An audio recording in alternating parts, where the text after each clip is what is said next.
అధ్యక్ష, మంత్రి గారు సుదీర్ఘమైన సమాధానం చెప్పారు.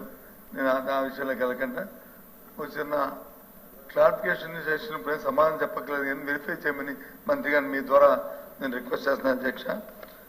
2024లో ఈ ప్రభుత్వం వచ్చినప్పటికి జిల్లాల్లో ఇసుక 10 టన్నులు కానీ 20 టన్నులు కానీ లారీ ఇసుక ఎంతకు దొరికేది? శాండ్ జిల్లా హెడ్ క్వార్టర్స్లో కానీ డోర్ డెలివరీ కానీ ఎంతకు దొరికేది? ఈరోజు ఎంతకు దొరుకుతుంది అంటే ఉచిత ఇసుక అన్నప్పుడు 375 రూపాయలు ఒక టన్నుకి ఉచితంగా వాళ్ళకి అదనంగా సేవ్ అవుతుంది. ప్లస్ మీరు ఇప్పుడు చెప్పిన హ్యాండ్లింగ్ ఛార్జీల్లో 25 రూపాయలు సేవ్ అంటే 400 రూపాయలు తగ్గాలి. ఒక లారీకి 10 టన్నుల లారీకి ఒక టన్నుకు 400 లెక్కన తగ్గితే 4000 రూపాయలు. 10 టన్నుల లారీ అయితే 4000 రూపాయలు తగ్గాలి. దయచేసి అది తగ్గిందా లేదో ఒకసారి వెరిఫై చేయమని మంత్రి గారు మీ ద్వారా రిక్వెస్ట్ చేస్తాను. నేను దాన్ని కాంట్రవర్సీ పోలేదు, దాని గురించి కాదు. ఒకసారి వెరిఫై చేస్తే మీకు కూడా దానివల్ల ఎంతవరకు అయింది లేదు ఏ విధంగా ముందుకు పోవాలనే ఆలోచన కూడా వస్తుంది.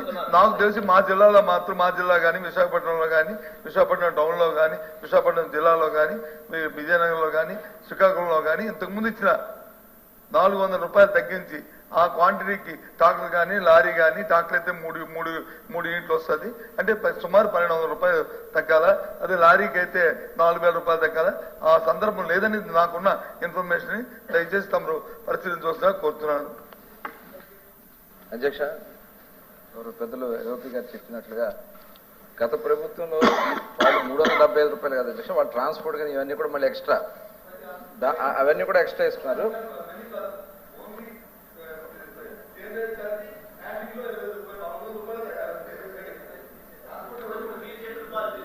లేదండి, అప్పుడు ట్రాన్స్పోర్ట్ ఎక్స్ట్రా అండి. అది 375 రూపాయలు రీచెస్ దగ్గర కాస్టే.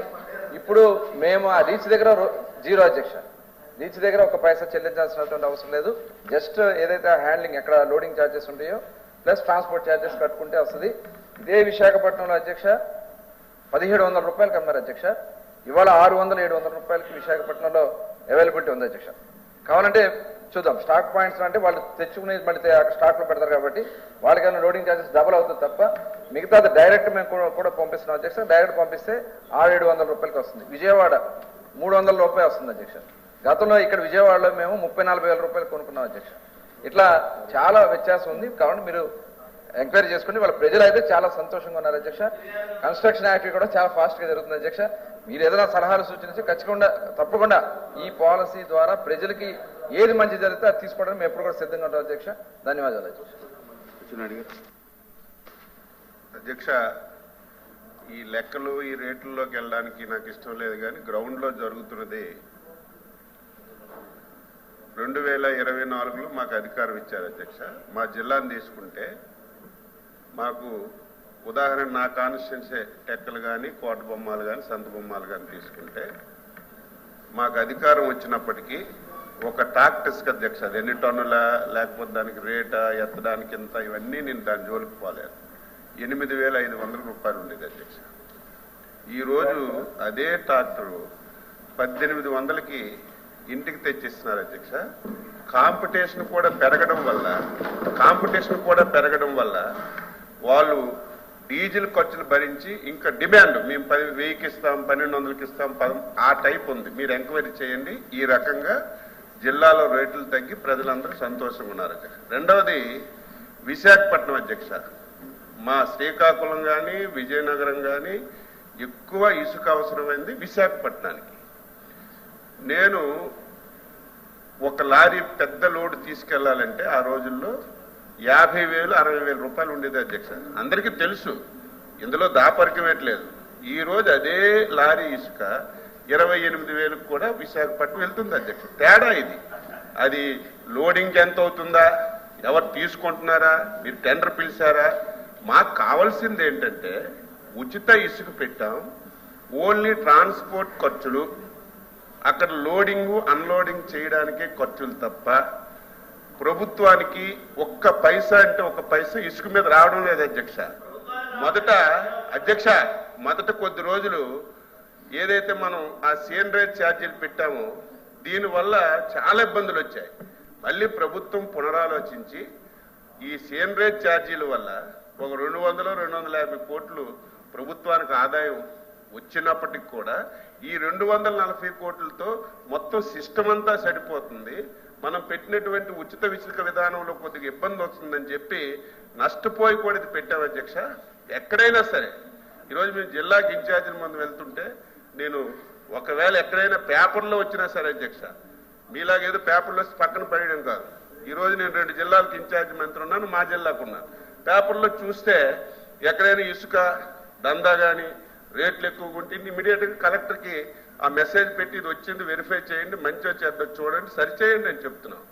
మా ధ్యేయం ఏంటంటే విచుక విధానం కరెక్ట్గా అమలు అవ్వాలి, తక్కువ ధరకి లబ్ధిదారుడికి అందాలనేది రైతు అధ్యక్ష.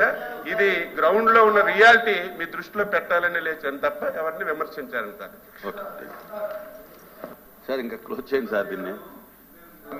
కాదు కాదు మంత్రి గారు చెప్పింది వచ్చి సచివ అధ్యక్ష, విశాఖపట్నం అంటే నేను డీటెయిల్కి వెళ్ళకూడదు అని వెరిఫై చేసుకోమని అంతవరకే నేను కన్ఫైన్ అయ్యాను తప్ప నేను కాంట్రవర్సీ పోలేదు అధ్యక్ష. కానీ మంత్రి గారు చెప్పింది ఏంటంటే విశాఖపట్నం అని చెప్పారు అధ్యక్ష.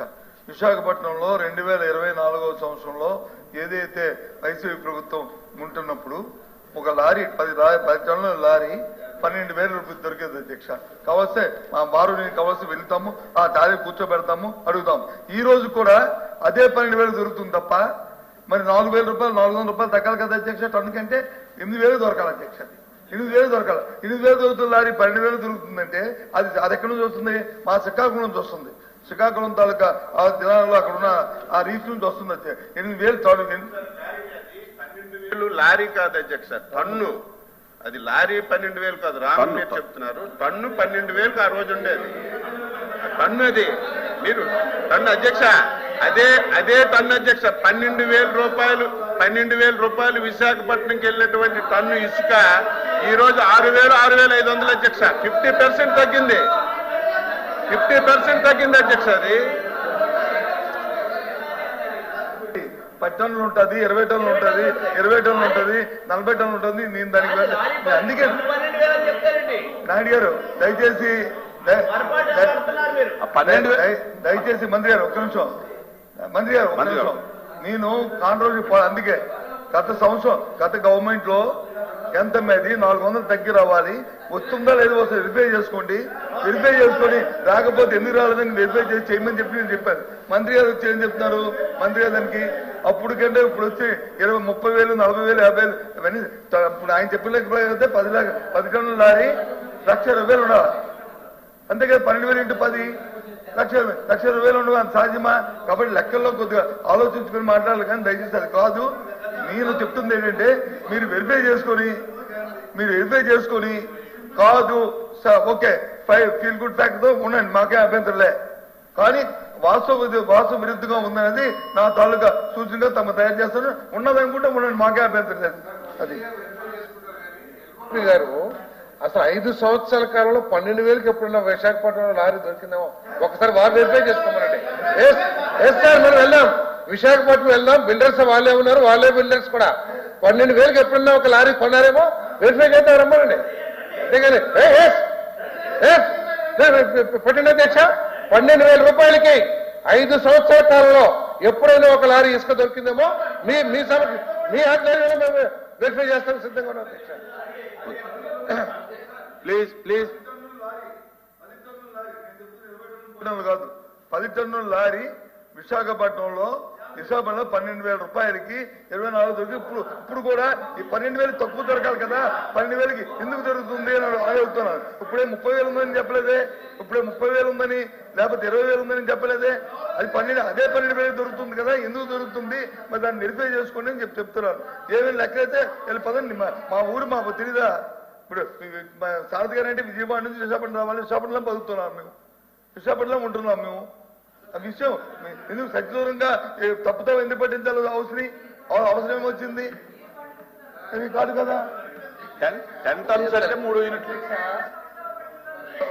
ఎల్ఓపి గారు ఏం ఆలోచిస్తున్నారు కానీ అది ట్రాన్స్పోర్ట్ కాస్ట్ ఎంత అయింది అదంతా కూడా వెరిఫై చేయకోకుండా సభను తప్పుదోవ పట్టిస్తారంటే వేరేది కాదు అధ్యక్ష. ఎందుకంటే వారు నిరూపించుకోవాల్సిన బాధ్యత ఉండదు కాబట్టి ఏదో ఒక బుర్ర జల్లేస్తే చాలని మాట్లాడితే ఎప్పుడు Please, please. 12,000కి లేదు అధ్యక్ష. ఓకే ప్లీజ్ కూర్చోండి అధ్యక్ష, సరే ఇంకా ముగిద్దామండి. గౌరవనీయులు పెద్దలు ఎల్ఓపి గారు చెప్పినట్టుగా ఒకవేళ ఏదైనా చిన్న పొరపాటు ఏమైనా పడ్డారేమో అధ్యక్ష, ఎందుకంటే గతంలో వాళ్ళ మనుషులే తోలేరు కాబట్టి అప్పుడు ఏదైనా వాళ్ళు చేశారు. కానీ వాస్తవానికి వాళ్ళు పెట్టింది ట్రాన్స్పోర్ట్ ఛార్జెస్ పర్ కిలోమీటర్ 5.5-6 రూపాయలు పెట్టారు అధ్యక్ష. అంటే దాదాపు విశాఖపట్నం నుంచి రాజమండ్రి రావాలంటే దాదాపు 250-200 పైన వస్తుంది. ఏదైనా కానీ 70 కిలోమీటర్